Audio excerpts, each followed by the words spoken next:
What up, y'all? It's your boy, Mr. Downtown Ray Melo, and you're listening to the Entertainment Report on iHeartRadio, live from Dubai for Thursday, June 16th, 2016, delivering some major stories and trends going on in the world of entertainment and beyond. You can follow the show on Facebook, Twitter, or Instagram, facebook.com/The Entertainment Report with Ray Melo, that's RAYMELO, on Twitter at The Enter Report, or on Instagram at The Entertainment Report. You can listen to the show anytime you want on iHeartRadio. Just go to iHeart.com or your iHeart phone app, search for The Entertainment Report, and it'll take you to the page. X-Men star Evan Peters wants a crossover film between his character Quicksilver and Ryan Reynolds' Deadpool. The actor explained while speaking to The Wrap, "I would like to see a Deadpool Quicksilver movie. I think that would be really fun." Peters, who has portrayed the silver-haired speedster in X-Men's Days of Future Past and X-Men Apocalypse, was less sure, however, when asked about a potential Quicksilver solo film, noting how long it takes to film the mutant fan-favorite slow-motion action scenes. He explained, "Oh my god, I don't know. It would take 3 years to shoot, wouldn't it? Yeah, I don't know. I would love to do that." Peters isn't the only one involved with Fox's franchise and wants to see more mutant crossovers on film. Back in April, Deadpool and X-Men producer Simon Kinberg noted that he would love to see Reynolds crossover with Sony and Marvel's Spider-Man. Kinberg said alongside Deadpool director Tim Miller, who has previously stated he wishes to bring together the X-Men and Avengers on film. With all of the deals that have recently started happening, we asked if they could get visitation rights to Sony's friendly neighborhood Spider-Man. Miller said, "I would love to someday in part heal the rift between the world of X-Men and the world of Avengers. There's so much crossovers in the comics, it would be neat to one day see those characters share a movie. It would be fun to all team up one day somehow together if that could work," Kinberg added. Tom Cruise is back as Jack Reacher, and a new teaser is out for Jack Reacher Never Go Back. Cruise returns to the screen as the former Army officer turned drifter from the book series by Lee Child, Hollywood Reporter reports. Entertainment Tonight reports that the book series has sold more than 1.5 million copies worldwide. Colby Smulders, who plays Major Susan Turner, who took the main character's job commanding the military police but gets arrested. Robert Knepper and Patrick Hughesinger also appear in the action movie. Ed Zwick directed the Paramount sequel to the original 2012 film, which grossed $218 million at the box office worldwide. Jack Reacher Never Go Back hits theaters October 21st. Steven Spielberg has teamed up with Mac Charman and Mark Platt to work on a feature film about legendary news anchor Walter Cronkite and his influence in turning American against the war in Vietnam. Spielberg, Charman, and Platt, who worked together with Tom Hanks' Cold War movie Bridge of Spies, will take on this project together, Deadline reported. The project will focus on Cronkite's role as America's most trusted newsman in his public campaign against the war. He was said to have been so influential as the anchor of CBS Evening News that President Lyndon Johnson said at the time, "If I've lost Walter Cronkite, I've lost Middle America." Charman, who won an Oscar for his spy screenplay, will write the screen for the as-of-yet untitled film, People magazine reported. Platt will produce the movie. Charman's next film, Patriots Day, directed by Peter Berg and starring Mark Wahlberg, tells the story of the 2013 Boston Marathon bombing. It is scheduled for limited release December 21st, expanding to a wider release on January 13, 2017. Spielberg's next film, The BFG, is expected to hit theaters June 30th. About Time co-stars Domhnall Gleeson and Margot Robbie are reuniting in director Simon Curtis's Goodbye Christopher Robin. Fox Searchlight Pictures has confirmed. Gleeson will play Winnie the Pooh author A.A. Mahoney, while Robbie will play his wife Daphne in the picture. Gleeson, the son of Irish film star Brandon Gleeson, is known for his roles in Star Wars The Force Awakens, Unbroken, and the Harry Potter franchise. Robbie's credited with include The Wolf of Wall Street and Focus, as well as the upcoming Suicide Squad and The Legend of Tarzan.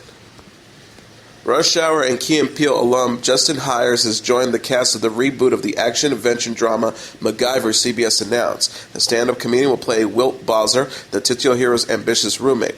Lucas Till and George Aids will also star in the show, which is slated to air Fridays, starring this fall. Executive producer Peter Nenkoff said in a statement Tuesday, casting Justin's was a no-brainer, comedy, action, adventure. The guy can do it all. We're beyond excited to have him join us on MacGyver. Richard Dean Anderson played the resourceful scientist, government agent Angus MacGyver on the original show, which ran from 1985 to 1992. Ron Perlman, Kelsey Grammer, and Anton Yelchin are to lend their voices to animated characters in Guillermo del Toro's upcoming family series Troll Hunters. The show is to premiere in December on Netflix. The casting announcement was made at Wednesday's at France's Annecy Animation Festival during a career retrospective discussion with del Toro. A press release explained Troll Hunters features a tale of two fantastical worlds set to collide in an epic saga. Set in the fictional suburban of Arcadia, our unlikely hero Jim and his two best friends make a startling discovery that beneath their hometown lies a hidden battle between good trolls and bads, the outcome of which will impact their lives forever. Perlman and del Toro have collaborated on the films Hellboy and Pacific Rim. TNT says it has rescheduled the 2-hour season premiere of The Last Ship for Sunday. The show's return was initially slated for last weekend, but was canceled out of the respect of the victims of the Orlando nightclub massacre. The post-apocalyptic drama, which features gun violence, stars Eric Dane, Rana Mitra, Adam Baldwin, and Jocko Sims. A synopsis of the show says, when a global pandemic wipes out 80% of the planet's population, the crew of a lone naval destroyer must find a way to pull humanity from the brinks of extinction. CBS and the Recording Academy says they have signed an extensive agreement to keep the Grammy Awards ceremony onto the network through 2026. CBS has been the music industry's gala home since 1973. The 59th edition of the event is to take place February 12th at the Staples Center in Los Angeles. Neil Portnow, the president and CEO of the Recording Academy, said in a statement Wednesday, "We've called CBS home for more than 40 years, and they have truly become an exceptional partner to the Academy, sharing in our commitment to showcase music's transformative power through our annual telecast. The continuity of this long-standing partnership not only marks an unprecedented milestone in the industry, but also enables the Academy to expand its philanthropic work, preserving our music heritage, supporting music makers in need, and putting music in more schools to ensure that it remains a lasting part of our culture. We look forward to the next 10. Leslie Moonves, the chairman of the board, president, and chief executive officer of CBS Corp., said the broadcast of the Grammys and our long-standing relationship with extraordinary partners at the Recording Academy represents an important part of CBS's past and future. Everyone at CBS is proud to reach this milestone with Neil and his team, and we look forward to building on this legacy and creating more Grammy moments together well into the next decade and beyond. Prince William is featured on the cover of Altitude this week, the first time a British royal has been featured on the cover of a gay publication. In the article, the prince speaks up about the bullying of LGBT people, Attitude said Wednesday. Along with the photograph of William on the cover is the cover line, "No one should be bullied for their sexuality or any other reason," something the prince said after inviting Attitude to bring LGBT people to Kensington Palace to talk about their experiences with bullying, CNN reported. Magazine editor Matthew Todd facilitated the Palace discussion, which included a conversation about drug addiction, suicide attempts, depression, and eating disorders. The Duke of Cambridge then posed for the cover, photographed by Lee Kelly. Williams' appearance on the cover of the gay magazine comes just days after a mass shooting at the Orlando gay nightclub Pulse that left 49 dead and 53 wounded. William and his wife Kate Middleton signed a book of condolences at the U.S. Embassy in London on Tuesday. The prince's anti-bullying efforts are part of a joint campaign to address mental health difficulties that he started with Kate and brother Prince Harry, People magazine reported. William has also highlighted the issue of male suicide, something he has encountered in his work as an air ambulance pilot. The prince said in a statement, "No one should be bullied for their sexuality or any other reason, and no one should have to put up with that kind of hate that these young people have endured in their lives." And a related story, using a series of tweets to get the news out, Matilda actress Mara Wilson came out as bisexual Monday following Sunday's shooting massacre at Pulse in Orlando. The 28-year-old ranked herself in one of her tweets as 2 on the Kinsey scale, which according to the Kinsey Institute means predominantly heterosexual, only incidentally homosexual. The Mrs. Doubtfire star also tweeted out a photo of herself in a gay nightclub from when she was 18 years old. Wilson said she has not been to a gay club since college, and while she went as a straight girl, she felt so welcome there. She said on Twitter, "I've never had a better experience at a club than I did then. Great music and people, and one of my friends met his partner that night. I haven't been to one since college, except one when a friend brought me along. I didn't feel like I belonged there, but the LGBTQ community has always felt like home, especially a few years later when I learned about something about myself. So thank you." Charlie Sheen has become the new spokesman for Lilo Hex condoms, appearing in a new ad to promote safe sex and discuss his HIV diagnosis. The actor, who revealed he was HIV positive in November, said in the ad, "What may feel like 5 seconds of an inconvenience or a halted or thwarted moment can absolutely prevent a lifetime of potential grief and suffering."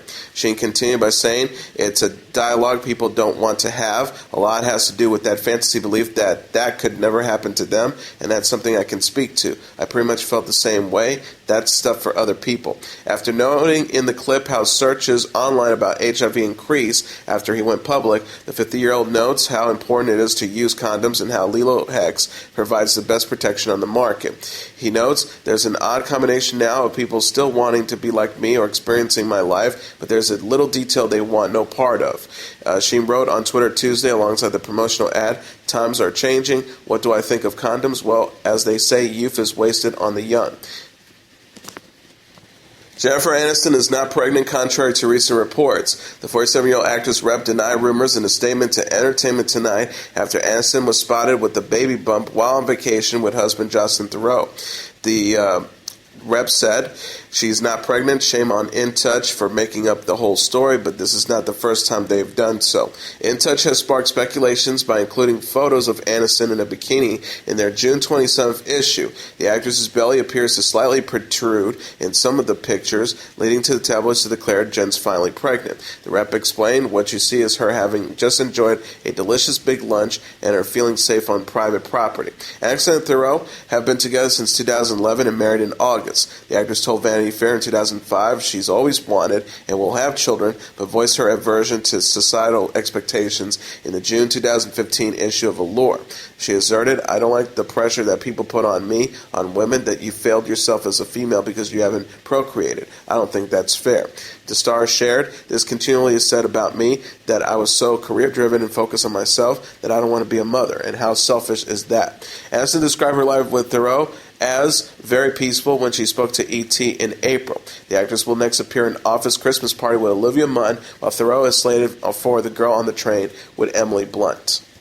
Janet Jackson is doing well and enjoying her first pregnancy. The 50-year-old singer's brother Tito Jackson revealed as much in an interview with Radio Andy following word that Janet and husband Wissam Almana are expecting their first child. Tito told host Andy Cohen, "Janet is very well pregnant. She's doing very well. She's taking it easy. As you know, she's off tour. She's protecting her health." He added, "I couldn't tell you when she's due, but I know she's hoping for a healthy baby. She doesn't know what she's going to have, a boy or a girl, but she just wants a healthy baby."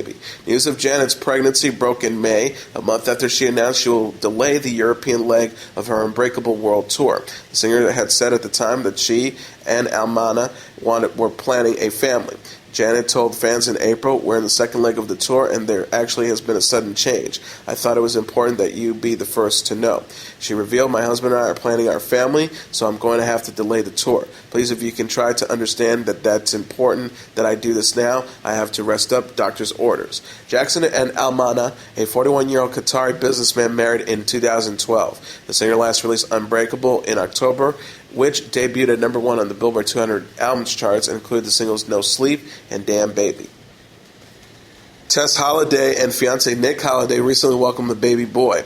The 30-year-old model confirmed son Bowie Juniper's birth in a tweet Tuesday after People magazine broke the news earlier in the day. She wrote, "Our handsome baby boy is here. Thank you for the old support throughout my pregnancy. My heart is full right now. Bowie Juniper Holliday, welcome to the world. At Nick Holliday Co. and I are in love." Tess Holliday's rep told People magazine the baby was born June 6. Nick Holliday shared a photo of himself with the infant on Instagram, writing, "Cat's out of the back. Meet my little guy, Bowie Juniper Holliday." Tess Holliday has a 10-year-old son, Riley, from a previous relationship. The plus-size model announced her pregnancy in January and frequently posted baby bumps photos despite negative comments from the critics. She wrote, "At 32 weeks pregnant, I am not the first plus-size woman in the world to have a baby, and certainly I want to share it with the world, and I certainly won't be the last."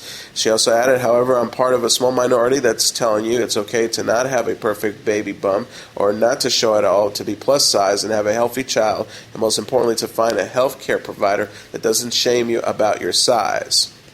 Tess Holliday, a size 22, signed with the Curves division of Milk Model Management in 2015. She is known for her work with Torrid and H&M and has also modeled for Benefit Cosmetics and C by Monif C. She changed her name to Holliday after becoming engaged to Nick Holliday in 2014. Kevin Hart has lost $500,000 worth